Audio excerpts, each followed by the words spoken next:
buông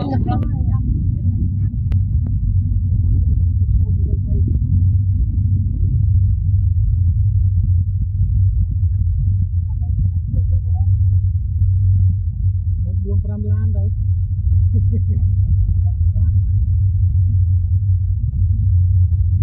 nơi che tùng theo lo tới đây nên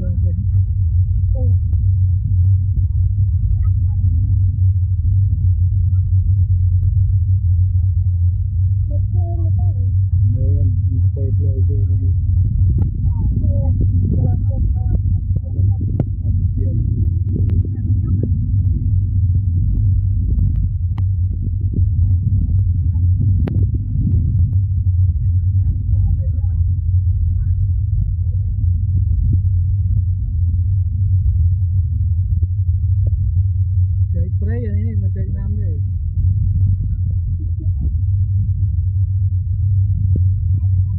lại vào ngay tìm cái hot tê rồi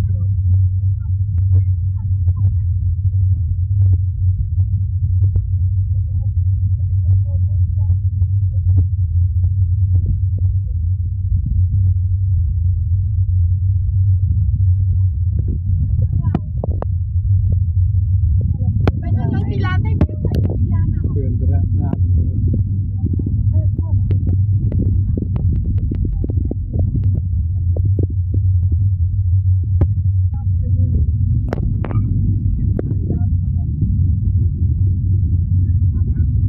nào mà xây nó ngà xây nó gà xây đấy đẹp lên đó này Phật thông cái thế ở đâu con Phật bên này mà lương và đôi mía thế sao đúng không lương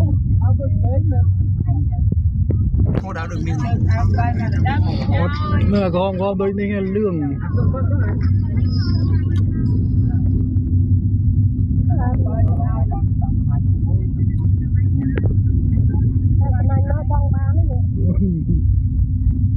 vô mình prao vô máu vậy mình miên ta